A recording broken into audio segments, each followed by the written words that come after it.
Fernando, le damos la bienvenida a esta hora a Ernesto Pérez Valladares, expresidente de la República. Expresidente, qué gusto tenerle. Gracias por sumarse a este especial de Radar hoy en vivo, en medio de esta gran expectativa. Bueno, a pocos minutos de que inicie este encuentro entre el secretario de Estado de los Estados Unidos y el presidente de la República, José Raúl Mulino. Bienvenido, don Ernesto. Muchísimas gracias, gracias por la invitación. Encantado de estar con ustedes siempre. Hemos estado a lo largo de la mañana haciendo un análisis en base a las afirmaciones infundadas que ha llevado a Donald Trump a iniciar esta gira por Centroamérica, arrancando aquí en nuestro país, bueno, todavía en medio de grandes expectativas sobre cuál al final es el verdadero propósito de la visita del secretario de Estado. Evidentemente, el propósito no lo sabremos porque todo lo que se ha dicho han sido mentiras. Todo lo que se ha planteado han sido falsedades. Que el señor secretario de Estado Rubio ha repetido mayoritariamente. Es decir, no es que sean solamente falsedades expresadas por el señor presidente de los Estados Unidos, sino que han sido repetidas como loro por el secretario de Estado. Yo creo verdaderamente que depende mucho de cómo se desarrolle esta reunión con el presidente Mulino, podríamos saber o no cuál es el verdadero interés de los Estados Unidos, o del presidente de los Estados Unidos, en habernos acusado de falsedades. Yo creo que Fernando dijo algo en el sentido de que este es un señor que a veces confunde mucho sus intereses personales y económicos con los intereses nacionales, o usa su posición de poder para potenciar sus intereses personales y económicos.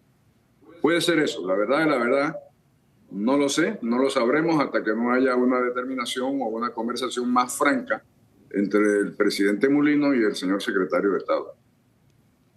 También analizábamos más temprano el foco central de esto. Podemos interpretar en este momento, en base a lo que ha adelantado Trump y lo que se cree se va a plantear en la agenda, el interés exclusivo por la operatividad de los puertos. Y qué mejor que usted, don Ernesto, de volverle a replantear a nuestra audiencia del porqué del interés y la focalización del presidente Trump en la operatividad o quienes están ocupando la operatividad de los puertos. Mire, vamos a remitirnos un poquito a la historia. Yo venía de un viaje de promoción de Panamá de Medio Oriente por allá por el año 97, durante mi administración, y recibí una invitación muy cordial de parte de una empresa norteamericana que se llama Bechtel, que me pedían una cita para poder hablar de la administración de los puertos. Ese era un proceso que ya se estaba llevando a cabo y tenía fechas incluso ya establecidas para la presentación de propuestas por parte de empresas japonesas, de una empresa de Hong Kong y otra empresa, creo que era, no sé, de algún otro país. Lo cierto es que yo llamé al entonces encargado de la Autoridad Marítima, Hugo Torrijos, que descanse en paz, y le pedí que pospusiera todo por un mes para poder recibir la oferta de este señor Bechtel. Al final del día, lo que hizo los señores de Bechtel fue darnos una propuesta ridícula. Nos ofrecieron $1 millón y el manejo del ferrocarril y de los puertos. $1 millón anuales. Procedimos con la apertura de las otras propuestas y evidentemente se ganó la propuesta de los señores de Hutchison Whampoa, que era una empresa hongkonesa con administración y con accionistas ingleses. Ellos ofrecieron $22 millones al año fijo, más el 10% de los ingresos. Ahí se da el inicio de esto. Desafortunadamente, en el camino se cambió ese contrato y se le dieron una serie de ventajas a esa empresa que no se merecía. Y desde entonces yo creo que se ha desformado totalmente el propósito original del contrato y la administración con esa empresa. Yo me alegro muchísimo que el Contralor de la República esté haciendo ahora un audito, porque yo estoy seguro que va a encontrar lo que no quiso encontrar el audito anterior, o no encontró el audito anterior, y va a haber un incumplimiento de ese contrato que quizás nos dé la justificación para rescindir de él. Yo sé, por razones que no voy a mencionar, que se han hecho una serie de movimientos internos para sacar ganancias, para no darnos participación en las ganancias, sacándolos como contratos de movimientos de una cosa, de movimientos de la otra, que son contratos dados para ellos mismos, entre ellos mismos. Así es que desafortunadamente va a coincidir y se va a entender que se está haciendo este audito por la presión de los Estados Unidos, pero no es cierto. Este audito se tenía programado desde antes y yo estoy casi seguro que va a terminar en rescindir ese contrato que no nos conviene. Y yo espero que al final de ese evento el gobierno decida hacer lo que ahora sí podemos hacer, que es darle la administración de esos puertos terminales a la Autoridad del Canal de Panamá. Ahora bien, ¿y cómo manejamos las evidentes presiones? Aquí hemos estado hablando de intereses personales y se ha hablado en las últimas semanas de figuras claves alrededor del presidente Donald Trump que tienen intereses en la actividad marítima y portuaria en el país. ¿Cómo manejamos y no salimos de una situación que amerita una revisión de unos trapos sucios que debimos haber lavado hace mucho tiempo en nuestra casa y no terminamos cediendo a las presiones que pudiesen venir acompañadas de una reunión tan importante como la que estamos a punto de presenciar? ¿Qué estaría yo? Sí, yo creo que nosotros lo que tenemos es que, y me parece que estamos un poco tarde, hacer un proyecto de divulgación internacional y nacional de las verdades. Si nosotros tenemos que presentar la verdad sin entrar en el conflicto de que tú me dijiste que no, presentar la realidad. E incluso creo que debemos conformar o invitar a la celebración de un congreso similar al que nosotros hicimos en 1997, cuando hubo también la duda de que si podríamos administrar o no el canal. Yo aprovecharía el hecho de que estamos cumpliendo 25 años de administración panameña para invitar a un Congreso Universal del Canal y exponer la realidad a todos los invitados y usuarios del canal. Pero nosotros no tenemos otra cosa más que defender nuestra verdad, que es la verdad de verdad, y no la verdad con los intereses que pareciera ser que oculta esa mentira de los señores de los Estados Unidos. ¿Y su posición es que sea la autoridad del canal que al final sea la que opere nuestros puertos? Yo prefiero que sea la autoridad del canal para que todos los beneficios de la operación de nuestra área geográfica acaben siendo propiedad de la República de Panamá en beneficio de Panamá. Quiero escuchar acá, don Ernesto, ahora el paréntesis, usted siga con nosotros, quiero escuchar lo que opina Nivia Roxana y el doctor Ritter sobre este planteamiento. Nivia. A mí me gusta, y me gusta por una razón muy sencilla. Estaríamos estableciendo estándares Canal de Panamá en la administración de los puertos, que parte del problema, y que tenemos que decirlo públicamente, cuando estábamos en una época la entrega del canal, nosotros tuvimos muchos problemas con unos puertos altamente ineficientes, y esa ineficiencia hacía que incluso tuviéramos un servicio muy malo con el mundo.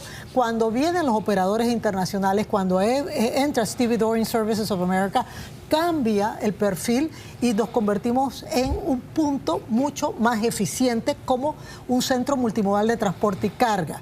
Entonces, yo sí pienso que sería muy bueno subir el estándar y también el estándar de transparencia, de rendición de cuentas y de ingresos seguros de vuelta a la República de Panamá a través, obviamente, de lo que se entrega anualmente en septiembre. Otra cosa que yo creo que es importante, nosotros tenemos que insistir de analizar por qué estamos teniendo estos problemas. Y ya esta es la reflexión interna como país. No hablemos de Estados Unidos, hablemos de por qué hay problemas de opacidad, por qué hay problemas de corrupción, por qué estamos siendo señalados. Y hay un problema de debilidad de las instancias que deben darle seguimiento, supervisión a este tipo de concesiones. Y pasa reiteradamente. Entonces nosotros tenemos que analizar qué estamos haciendo, porque no podemos dar esa complacencia a terceros que estén en el territorio nacional aprovechando recursos nuestros que necesitamos. Cuando hablamos de déficit, ahí está el déficit, ahí están los fondos. ¿Cómo es posible que estemos buscando préstamos afuera? ¿Cómo es posible que estemos emitiendo una serie de títulos para pagar deuda cuando en realidad no estamos cobrando lo que bien merecemos y lo que nos corresponde? Claro. Doctor Ritter, le escucho. Mira, a ver, lo que acaba de plantear el expresidente Pérez Valladares me parece que tiene una doble virtud, aparte de lo que ha dicho Nivia Roxana, que desinfla la narrativa de los Estados Unidos de que el canal lo manejan otras personas. Ellos nunca han acusado sí han dicho que el canal se lo entregaron o que los Panamá se lo entregó a los chinos, y por eso han insistido mucho, y hay que ponerle mucha atención a la manera como ha ido cambiando la narrativa de los Estados Unidos, especialmente la del secretario Rubio. Él al principio dijeron que íbamos a asumir nuevamente el Canal de Panamá, lo iban a retomar el Canal de Panamá. Si uno revisa bien las últimas declaraciones de las últimas horas, está hablando de administrar el canal, que nosotros queremos entrar a administrarlo, que más o menos es lo mismo, sí. Pero entrar a administrar el canal o coadministrarlo es distinto de retomárselo. Y la razón que lo lleva a decir que quiero retomar el canal es porque el canal pudiera ser inhabilitado por las empresas chinas que están al lado y lado. De manera que al decir o al Panamá establecer que los puertos también están en manos del canal, en alguna forma desinfla esa retórica, esa narrativa de que el canal ha sido entregado a los chinos. Bueno, yo creo que el panorama lo tenemos bastante claro, pero habría que esperar, bueno, el pronunciamiento de los puntos concretos que se analicen en esa reunión. Pero, expresidente, ¿cómo debe manejar el gobierno del presidente Mulino esta situación en medio de las otras problemas claves que se planteó resolver en su agenda de gobierno? O sea, ¿cambia por completo o va a cambiar por completo la agenda de gobierno que tiene el presidente Mulino? Yo pienso que no, yo pienso que son temas que se manejan paralelamente. Evidentemente, en estas circunstancias tenemos que priorizar las mentiras que ha dado objetivo a esta situación que tenemos en este momento y la visita de este señor secretario. Pero eso no va a ser permanente. Yo creo que nosotros tenemos una agenda que debemos continuar. El señor presidente de la República sabe perfectamente bien lo importante que es para nosotros, para todos los panameños, la solución de los problemas tan grandes como lo que tenemos en el IBM, como lo que tenemos en la falta de agua, como lo que tenemos con el tema de la mina.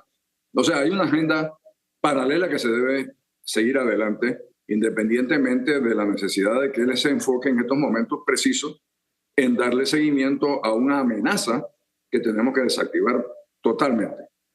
¿Y cómo planteamos y retomamos el balance que debemos encontrar para el manejo de otros temas apremiantes y que nos han mantenido con relaciones con Estados Unidos y cooperaciones en los últimos años? Narcotráfico, crimen organizado y crisis migratoria. Yo creo que nosotros tenemos nuestros propios mecanismos para enfrentar esos temas y lo hemos hecho, lo estamos haciendo. Es decir, el narcotráfico que pasa por Panamá se queda un pedazo aquí, pero la inmensa mayoría es para ir a los Estados Unidos, porque ese país tiene un consumo del 10% de su población son dependientes de narcóticos. Es decir, hay 30 millones de norteamericanos más o menos en este momento que consumen cocaína o que consumen alguna droga. Yo creo que ellos tienen también que hacer un esfuerzo, los Estados Unidos tienen que hacer un esfuerzo por bajar ese nivel de necesidad de consumo de droga en su país. Si no hay una demanda, no habría una oferta. Entonces, evidentemente, ellos tienen que hacer un esfuerzo mucho mayor. En vez de estar promocionando una medicina que usan para evitar o para que no se muera una persona de una sobredosis de fentanilo, debieran saber por qué se están usando tantas drogas en su sociedad. Y yo creo que nosotros aquí en Panamá tenemos que seguir la lucha contra el narcotráfico, evidentemente, y creo que también ha sido una buena política que se ha implementado en este gobierno, bajando la inmigración y prohibiendo la entrada de personas que no tienen por qué estar en Panamá.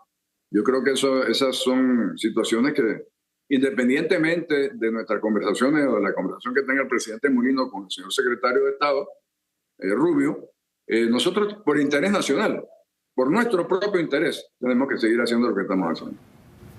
¿De qué equipo se debe rodear el presidente? Porque hemos estado hablando de quién es la comisión, quién es el equipo que debe estar al frente del manejo posterior a este encuentro. Catalia, cada director de orquesta escoge sus propios músicos. El presidente sabe perfectamente bien que él tiene la capacidad de invitar a formar parte de un equipo para la razón que sea, de las mejores mentes que hay en el país. Si lo hace o no lo hace es su decisión, pero yo no puedo estarle diciendo a quién debe y a quién no debe. Me parece que sería extralimitarme de mi parte. Sumo a nuestros invitados acá en estudios de quiénes se debe rodear el presidente Mulino para enfrentar lo que viene post-reunión. Grandes conocedores de la política exterior norteamericana, especialistas en negociación, personas que en realidad puedan entender tanto la retórica como poder hurgar en lo que interesa en realidad a los Estados Unidos. Técnicos tienen que tener mucha mano izquierda, como dicen los españoles, mucha mente fría. Esto no puede ser emotivo. La discusión sobre el canal, aunque nos toque la fibra, no puede ser emotiva. Tenemos que entender cómo llevar adelante un diálogo. Mire, lo sabe muy bien el ex canciller. Cuando uno tiene una interrelación con otro país, lo primero que te enseñan es cómo comunicarte. Aquí tiene que haber una comunicación efectiva y entender perfectamente, como se ha dicho, cuáles son los intereses del presidente Trump y de su administración. Sí, pero en medio de este conflicto, don Ernesto, vamos a otro enfoque del análisis. Y voy a parafrasear la interrogante que me dejó el último mensaje del presidente en su conferencia del jueves. ¿Y qué hacemos con los chinos? ¿Qué hacemos con China en medio de esta situación tan tensa? Y recuerdo claramente lo que dijo el presidente, que dijo que ni nosotros sabemos qué hacer con China, ni China sabe qué hacer con nosotros. O sea, ¿qué tan cierto es eso? O sea, y le pregunto eso, ¿qué hacemos con China? Yo creo que las relaciones con China están establecidas, es decir, nosotros tenemos que como país independiente y soberano podemos decidir con quién queremos y con quién no queremos tener relaciones diplomáticas. Lo que es evidente es que siguiendo la trayectoria de la actuación de China en otros países y en otros continentes, nosotros tenemos que tener mucho cuidado en qué nivel de participación pueden tener ellos en inversión en nuestro país. Porque mire, lo que China está haciendo no es inversión. Lo que China está haciendo son contratos de desarrollo de obras que son del Estado. Es decir, no es inversión china. La inversión es cuando tú arriesgas tu dinero y lo que estás haciendo es para tu propiedad. Aquí no hay eso. Aquí no hay, por ejemplo, lo que se hizo en un puerto, creo que en Sri Lanka. No sé si el peruano será igual, que es de propiedad y de inversión china. Aquí no hay eso. Aquí no hay una sola inversión del Estado chino que nosotros podamos señalar como tal. Y nosotros tenemos que tener la capacidad de mantener relaciones con quien sea de interés nacional, sean del agrado de otros países o no. Eso es parte de nuestro sistema de neutralidad, que yo creo que es lo más importante dentro de todo el esquema de manejo del Canal de Panamá. Nivia. Solamente un comentario con relación al tema de China. Creo que es importante de pronto mencionar que tenemos que tener la capacidad que antes la tuvimos. Ojo, nosotros siempre tuvimos relaciones comerciales con China, a pesar de no tener relaciones diplomáticas.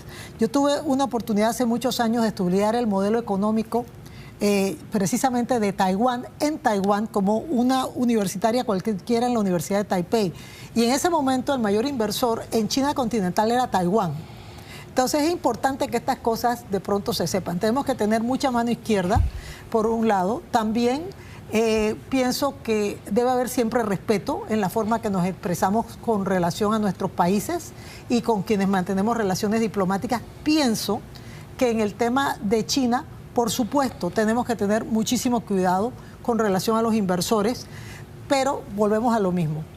¿Qué es lo que nos blinda? La transparencia, la rendición de cuentas y que no se sienta que ha habido de pronto sesgo al momento del otorgamiento de alguna concesión. Yo creo que eso es fundamental porque parte de la discusión que se ha tenido incluso en el Senado es por qué el favoritismo de adjudicación de una serie de contratos y de concesiones a China. Y por el otro lado, sí tengo que mencionar algo. Yo quiero hacer un llamado a la atención a los Estados Unidos en ese sentido. De 2018 a 2022, nosotros no tuvimos representación a nivel de embajador en la República de Panamá. Nosotros nos interesa tener una relación al más alto nivel y poder tener fluidez en la relación. Y eso se hace con presencia. Doctor Ritter. Mira, ¿qué hacer con China o qué no hacer con China es un asunto exclusivamente panameño. Eso no tiene absolutamente nada que ver y creo además que no se debe entrar en una especie de disyuntiva si tenemos buena relación con China y tenemos buena relación con los Estados Unidos. Un país lo puede tener con los dos. De hecho, Estados Unidos las tiene como nadie con China y con Taiwán, por ejemplo. Pero nosotros tenemos en alguna forma que saber distinguir nuestra política exterior de una cosa de la otra y no depender ni siquiera dar visos de que dependemos de un capricho o de una declaración de los Estados Unidos. Cuando Estados Unidos dice que quiere, bajo la premisa de que Panamá ha incumplido el Tratado de Neutralidad, está pidiendo algo que es abiertamente violatorio del Tratado de Neutralidad. El Tratado de Neutralidad dice expresamente que después del 31 de diciembre, o cuando expiraba el otro tratado que ya expiró, decía solo Panamá manejará el canal y solo Panamá tendrá fuerzas militares. Pero es que lo dice además con el adverbio, solo Panamá. No dice Panamá administrar, dice solo Panamá administrará el canal. De manera que hasta la coadministración que está planteando ahora mismo el secretario de Estado y el presidente Trump no ha usado esa expresión de administrar. Él ha dicho que se la va a retomar. Pero el que ha usado la expresión de administrar ha sido el secretario Rubio, y uno no puede, sobre la base de una acusación sin fundamento de que Panamá ha violado el tratado, hacer una propuesta que esa sí es flagrantemente violatorio del Tratado de Neutralidad. Fernando. Yo creo que el presidente Mulino no solamente debe escoger los mejores músicos, sino también saber cuando los músicos están desafinados. Ese es un don de un buen director de orquesta. Y los debe escoger por lo que saben, no porque sean amigos o coterráneos o porque vengan recomendados de un residente o un asilado en la Embajada de Nicaragua. También me parece un disparate lo que dijo sobre que no sabemos qué hacer con China. O sea, qué hacer con un país que Estados Unidos sí sabe qué hacer con China, porque es un socio económico importante. Así es. Entonces, pero bueno, creo que es un indicativo de que no hay suficiente claridad de nuestra parte sobre el manejo de este asunto. Lo ha dicho el doctor Pérez Valladares. Los chinos construyen el cuarto puente, pero el cuarto puente no va a haber un chino parado en el puente diciendo quién pase, quién no. El cuarto puente es de Panamá. Incluso los puertos de Cristóbal y Balboa son panameños, son una concesión que Panamá da a una empresa por un periodo determinado de tiempo y que irresponsablemente renovamos sin cambiarle una coma a ese contrato. Contrato que el doctor Pérez Valladares ha explicado fue modificado para favorecer, en mi opinión, de forma corrupta, un contrato que ellos habían ganado en buena lid, porque lo ganaron en una licitación y ofreciendo, como ha explicado, 22 millones de dólares más el 10% de las regalías. Es decir, lo correcto es que toda concesión en este país se otorgue mediante una licitación pública y que los gobiernos actúen en defensa de los intereses de sus nacionales. Eso es lo correcto. Lo que es incomprensible es que los gobiernos actúen en función de sus intereses personales. Y que actúen también en función de jalones de oreja que nos vienen de fuera, cuando desde hace mucho tiempo nosotros sabemos qué ha estado pasando en torno a esas concesiones. Mira, Castalia, sí. Permítame nada más decirte lo siguiente. En esta coyuntura, adverse o no adverse uno al presidente Mulino o a su partido, yo creo que no hay un panameño hoy a quien el presidente pueda llamar y decirle ayúdame en esto y que se niegue. Y que se niegue. Claro. No creo, de verdad que no creo que haya panameños, y ese sí sería un antipatriota el que se negara a colaborar ahora. Estamos en una coyuntura que algunos lo están tomando a relajo, algunos están diciendo, no, estos son locuras del presidente Trump, esto nunca va a pasar. Bueno, ya pasó, está pasando. Nada más miren el talante de lo que ha pasado en Colombia, lo que ha pasado en Venezuela, lo que ha pasado en México, lo que ha pasado con Canadá. El presidente Trump está reafirmando su poder, especialmente en América, diciendo, este es mi territorio. Mira que se ha metido principalmente es con los países americanos, no, Venezuela, Colombia, Panamá, Canadá, México. No ha habido todavía, dicen que eventualmente vendrá con Europa, No sé si eso vendrá. Eventualmente vendrá con China, también se verá. Pero ahora mismo él está reafirmando la doctrina Monroe, otros le dicen la doctrina Don Roe, que es voy a firmar América primero, y para ellos América es Estados Unidos. Expresidente, ¿cómo ve usted esta política de Estado y el impacto que la agenda Trump va a tener en América Latina, siguiendo con esta misma línea? Es que verdaderamente yo no veo que haya ningún anuncio de una política de Estado de los Estados Unidos. Lo que ha habido son declaraciones del presidente de turno en los Estados Unidos que evidentemente basados en nuestro caso sobre mentiras, y luego con una orientación que todavía no logro entender, porque si se tratara de que esté en campaña y que eso a su base de apoyo, que dicho sea de paso, esa base de apoyo de esa parte que votaron por ellos, son caracterizados como muy ignorantes verdaderamente, porque son personas que ni siquiera conocen dónde queda, en muchos casos, Panamá, y dónde queda Europa. Hay que ver las preguntas que muchas personas le han hecho en la calle a estos ciudadanos que no tienen la menor idea de historia y mucho menos de geografía, de manera que es una base de ignorantes. Yo no sé, honestamente, cuál será al final del día la política formal del Departamento de Estado o del gobierno de los Estados Unidos anunciado a través del Departamento de Estado con relación a América Latina. Lo que sí sé es que la política interna de ellos, de Make America Great Again, es una especie de una política, hombre, similar a lo que fue el nacionalismo en Alemania al inicio de la Segunda Guerra Mundial. Es decir, es una política aislacionista, una política que tiende a poner los intereses exclusivos de un país sobre el otro, de alguna manera tratar de imponer hegemonía y dominación sobre los otros países. Eso está claro. Lo que no está claro es cómo eso se aplica a América Latina, aparte de lo que ha hecho con mandar un enviado a Venezuela para que liberen unos rehenes que tenía Maduro, lo que hizo con Petro, que dicho sea de paso, al final del día se dijeron que habían ganado, que es lo que le gusta esto, ¿sabes? Gané esta pelea, y verdaderamente no la ganó, porque Petro lo que hizo fue decirle, mira, no me mande aviones militares con inmigrantes colombianos, yo le voy a mandar mis aviones a buscarlos, que fue lo que finalmente pasó. ¿Qué va a pasar con México? Con Venezuela, perdón, con Canadá. Bueno, ya vienen las medidas de retaliación igual a las que puso él. Así que yo no veo que haya una política definida para la América Latina por parte del gobierno de los Estados Unidos en este momento. Gracias, don Ernesto. Abro paréntesis para ir con imágenes en directo. Esto es en la Plaza 5 de Mayo, inmediaciones de la Asamblea Nacional. Ha habido protestas en estas inmediaciones. Desde muy temprano se sabía que había restricciones para que los manifestantes llegaran a las inmediaciones de la Presidencia de la República, donde se va a realizar esta reunión que, dicho sea de paso, ya lleva más de 26 minutos de retraso. Ellos pretendían llegar hasta Plaza Catedral o lo más cercano posible, pero por obvias razones y por las medidas de seguridad que ha acompañado esta jornada, pues se les ha impedido el paso.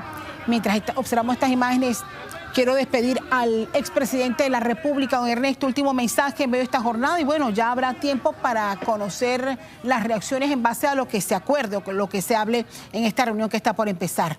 Lo escuchamos.